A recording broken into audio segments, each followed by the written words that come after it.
And this one was Orlovsky yesterday here talking about the Steelers quarterback situation. Listen. Could you imagine if they just sit there right now, knowing that the Saints have maybe a little bit more of a need than they did a week ago, and the Saints take the guy that they want, the quarterback that they want, and the Steelers are just sitting there at 21, and they don't get the opportunity to take a quarterback, and then Rodgers comes out a day or two after, a week after, and says, I'm going to retire, I'm done playing football. Could you imagine what it would be like in Pittsburgh? They would lose their minds. Well, so let's start with RC on that, because we got to get to the bottom of what's actually happening. 9 becomes another pressure point in this draft based upon this news that is murky, to say the least. But, RC, let's just start with that in general. You are our beloved former Steeler. The Aaron Rodgers thing, what? I mean, when is this thing going to get decided, and what does it all mean? I mean, it makes me sick, to be honest. Unless Omar, the general manager, Omar Khan of the Pittsburgh Steelers, has some sort of promise or some sort of lean on Aaron Rodgers, believing that he is going to come back and play football. And if he does make that decision, he's going to be a Pittsburgh Steeler. I feel like this has been mishandled already. I feel like to be waiting, right, or to be held hostage by a former quarterback of the New York Jets that's actually never done anything for you. What has Aaron Rodgers done in the last 2 years or since leaving Green Bay that says he should be afforded this type of time? Just that says that you should give him the sort of respect that keeps your franchise at bay. When I think about this decision, to me, it doesn't matter what happens going forward. I think it's been a bad play by the Pittsburgh Steelers already. And so I would give Aaron Rodgers a deadline. And when I give him that deadline, it wouldn't lead me into next week. I would need to know if you're coming back to play or not this week. And more importantly, if you're coming back to play for the Pittsburgh Steelers. I get it. And I understand why you say that. The problem is that every deadline or every threat has to have an or else on the other side of it. The Steelers don't have an or else. They don't have another. What are they, Aaron is going to say, and then what are you going to do? If I decide 2 weeks from now I want to play, you're not going to bring me in? Like, they're kind of stuck. So, RC, I think your initial point. I wouldn't. That maybe they've already mishandled the situation is a good one. That said, Jeff, what the actual heck is going on now with New Orleans and Derek Carr? Because I can't make heads or tails of whatever it is I'm trying to happen here. Greeny, I've been thinking all morning about how to talk about this because, quite frankly, I've been at the Masters all week, and I'm just going to take you into my mind right now. I go to the Masters. I'm kind of out of touch with the NFL world. I come back, and all of a sudden, I'm saying, okay, we're going to talk about Derek Carr. Oh, shoulder injury. What's this shoulder injury? What happened to Derek Carr? Well, nobody knows. Nobody. Shoot out some text. Start asking around. Well, there's really no answers from anybody inside the Saints. Not really any answers from anybody with Derek Carr either.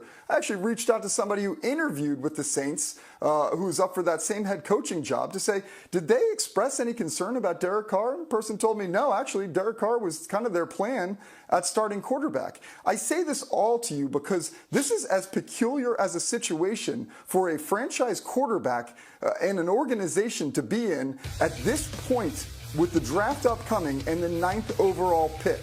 And quite frankly, when it comes to a situation where there is a player dealing with some kind of injury and we don't have the details and the team is being a little bit elusive on it and the player isn't saying exactly what it is, I have never, in my career, 20 years covering the NFL, seen that work out well.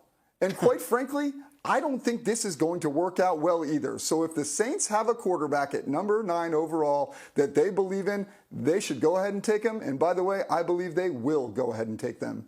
All right, that is well done. So that brings us then, Peter, to the $82 billion question, which is, does this mean Shedeur Sanders is going to New Orleans at 9? I mean, let's just address the elephant in the room here. This is bizarre, as Jeff is describing. And the Saints opened camp this week because they have a new head coach in Kellen Moore. And I think they were under the impression that Derek Carr was their quarterback. And then this thing comes out. Let's just 9 days out. Like, is this the Shedeur Sanders draft? Every question goes to Shedeur Sanders. Right. And what's interesting is he is not the top prospect in this draft. Right. And yet, when you have franchises like the Pittsburgh Steelers and the New York Giants and now the New Orleans Saints, which have a Super Bowl ring and have this long tradition of Drew Brees and Archie Manning, quarterback matters in New Orleans. Is he now a must-have at number 9? It certainly makes it a lot more likely than if they said, well, we have a $40 million quarterback with 2 years left on the contract. We don't have to really, we don't have to take Shedeur Sanders.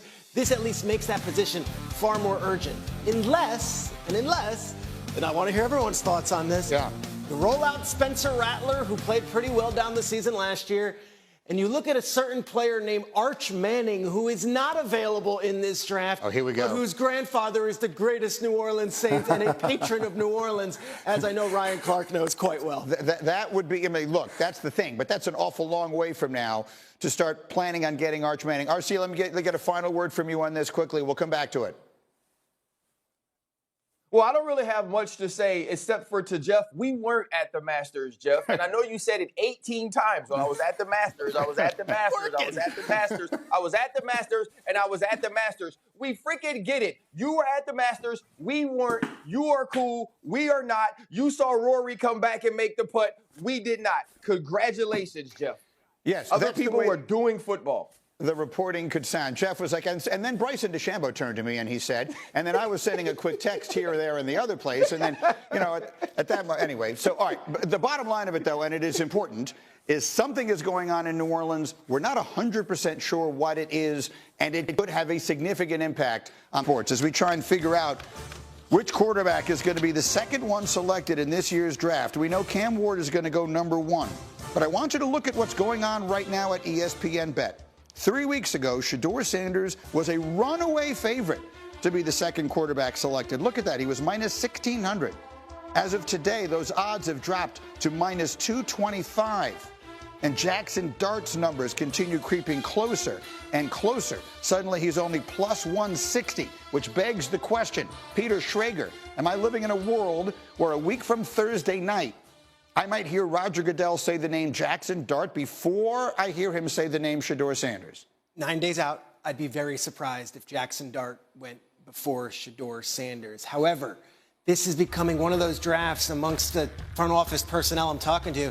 Cam Ward is one, and then it's pick your flavor. It's a little bit of Baskin Robbins. Are you looking for the big arm? That might be Tyler Shuck out of Louisville.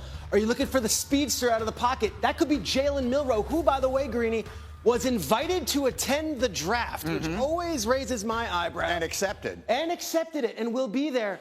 Or if you like a big arm and maybe a guy who's got the years with the Ole Miss, Jackson Dart could be your guy, but I would still think Shedeur is number 2 off the board. What are you hearing, Jeff? Well, to me, the biggest question mark now is what happens at number 9 with the Saints. I think that changes the complexion of everything there, because if you are in love with Jackson Dart or Shedeur Sanders, it just, as we always know, it just takes one team. So is there a team that's going to want to jump ahead at 9, get ahead of the Saints to get their guy, since the veil of secrecy is out? I mean, we know that the Saints have to address that position at this point. So now, if you love Jackson Dart, are you going to jump ahead of 9 to get him? If you love Shedeur Sanders, are you going to do the same? Yeah, that's really, and what I think is an interesting point to make here is when you read the mock drafts that we see all over the